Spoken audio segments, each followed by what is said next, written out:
Halo semua, selamat datang kembali di Kisah Channel. Pada kesempatan ini, kisah akan membahas cerita nyata yang berjudul Aku Impoten Gara-gara Melakukan Ritual Ilmu Tembus Pandang.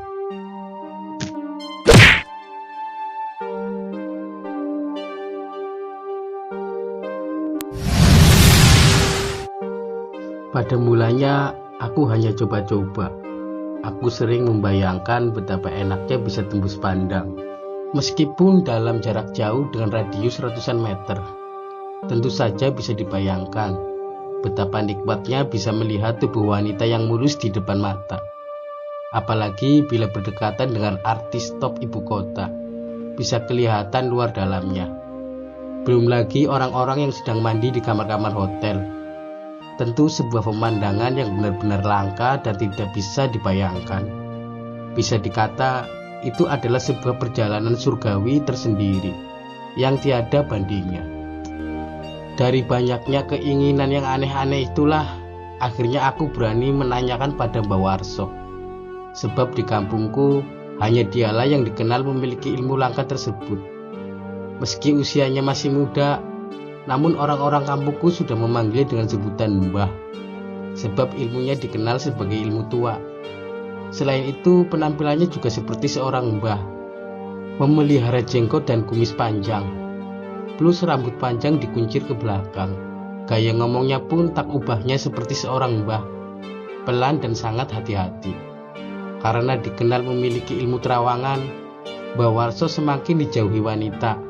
Kabar yang beredar mereka tidak berani datang ke tempat Mbah Warso, karena malu tubuhnya bisa dilihat secara jelas. Meski menggunakan pakaian lengkap sekalipun, padahal sebenarnya banyak wanita yang menaruh hati padanya. Namun karena perasaan malu lebih besar, mereka suka menjauhi. Oleh karena itulah Mbah Warso tetap membujang, meski usianya sudah menginjak kepala 4. Nasib baik rupanya berpihak kepadaku. Beberapa orang yang meminta diajari ilmu tersebut tak pernah diberi, meski dengan berbagai dalih dan sedikit ngeyel. Namun Mbah Warso lebih memilih diam. Bahkan bila dipaksa sekalipun, dia akan lebih memilih ribut daripada harus mengajarkan ilmunya pada seorang yang tidak dikehendaki. Seakan ada tanda tersendiri pada calon murid yang bisa diajarkan ilmu tersebut. Tapi lain halnya dengan aku. Ketika aku meminta diajari, dia langsung legowo. Bahkan langsung menanyakan kesiapanku untuk mempelajarinya. Jawaban itulah yang sempat membuatku setengah tak percaya. Kok begitu mudah bagiku? Padahal yang lain sulit setengah mati. Bahkan sampai mati sekalipun belum bisa mendapatkannya. Kata orang, garis tanganku menakdirkan akulah salah seorang yang akan mampu menerima ilmu terawangan tersebut. Syukurlah kalau memang begitu. Ini memang rezekiku, pikirku saat itu. Dalam waktu tidak begitu lama, aku sudah berhasil menguasainya. Ternyata ritualnya tidak sesulit yang aku bayangkan sebelumnya. Hanya dengan berpuasa pati geni beberapa hari saja, plus lelahku yang tak seberapa berat, keinginanku sudah tercapai dalam hitungan jari tangan. Aku sudah bisa menerawang ke beberapa tempat, meski terhalang tembok tebal. Benar-benar gila betapa mulusnya tubuh Dian Sari, Hilda dan Siska. Padahal sejak dulu aku mau mengintip waktu mandi saja susahnya minta ampun, takut keberkok orang kampung. Sejak mulai menguasai ilmu terawangan, aku memilih hobi baru. Setiap hari selalu kesempatkan diri menjajal ilmuku. Hampir seluruh wanita di kampungku semuanya sudah pernah kulihat tubuhnya. Meski dengan kelebihan ilmu yang diberikan kepadaku, bahkan istri kepala desaku yang bekas foto model sudah puas aku memandanginya. Tak puas hanya dengan memandangi seluruh gadis-gadis, ibu-ibu dan janda di kampungku jadi sasaran. Akhirnya aku mengembangkan bakat alamku ke kota. Setiap memasuki terminal bus, aku selalu menyempatkan untuk merapal ilmuku lebih dulu. Jadinya mereka yang ada di sekitar tempat itu seperti tak mengenakan pakaian sedikit pun. Luar biasa, enak benar, terasa seperti hidup di alam lain saja. Tidak hanya tubuh wanita yang mulus saja yang bisa kulihat, tapi juga orang-orang yang sedang melakukan hubungan intim di kamarnya Lewat ilmu terawangan aku bisa melihatnya dengan jelas setiap gerakan mereka. Beberapa temanku yang sempat kuceritakan detik demi detik permainan seorang tetangga hanya bisa ngiler mendengarnya. Ayo dong ajari aku, itulah ujungnya setiap aku menceritakan sesuatu pada mereka. Akibat ilmu tersebut, aku tak suka lagi nonton VCD porno. Bagiku melihat langsung akan lebih bagus ketimbang hanya melihat di layar televisi. Lagian dengan ilmu warisan leluhur itu, aku tak usah mengeluarkan biaya sedikit pun. Hanya dengan modal konsentrasi dan sedikit waktu untuk merapal mantra, aku sudah bisa menikmati dengan leluasa.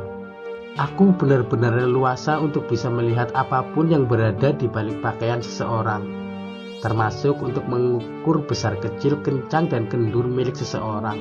Aku hafal benar barang-barang mereka. Namun ada satu dampak yang tidak pernah kubayangkan sebelumnya. Padahal dampak itu amat fatal bagiku. Mbak Warso juga tidak pernah memberitahu aku sebelumnya. Ternyata sejak aku menguasai ilmu pemberian Mbak Warso, senjataku tak pernah lagi berdiri tegak. Padahal secara nyata pancingan yang diberikan mataku sudah benar-benar maksimal. Apapun yang kuinginkan, aku bisa melihatnya dengan jelas. Tapi anehnya, meski kedua mataku bisa melihat segala sesuatu dengan leluasa, namun aku tak pernah bernafsu. Semuanya terasa biasa, tak ada yang istimewa dan perlu dihayati. Yang juga amat kusesali, ternyata aku sudah terlambat mengetahuinya.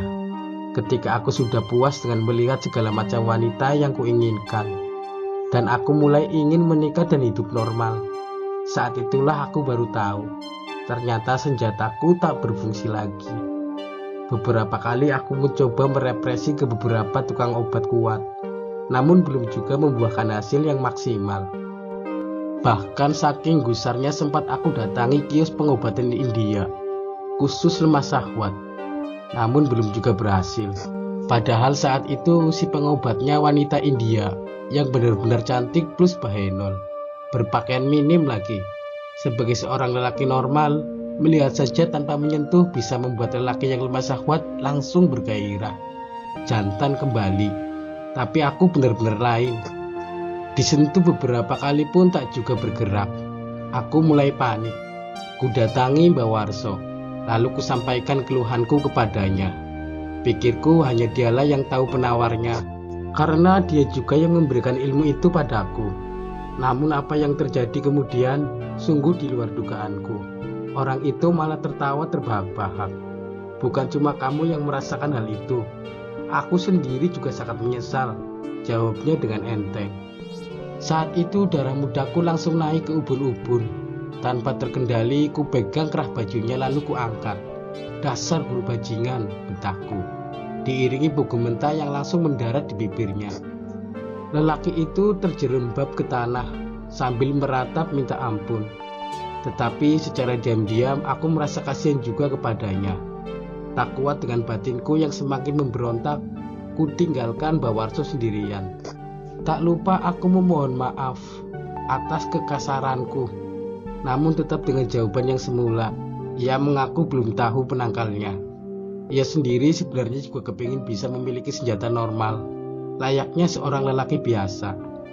Setiap menjelang tidur, aku selalu merenungi dosa-dosa yang telah kuperbuat. Bukankah mengamalkan ilmu semacam itu dilarang Tuhan? Karena bisa mempermalukan orang. Kenapa aku melakukannya?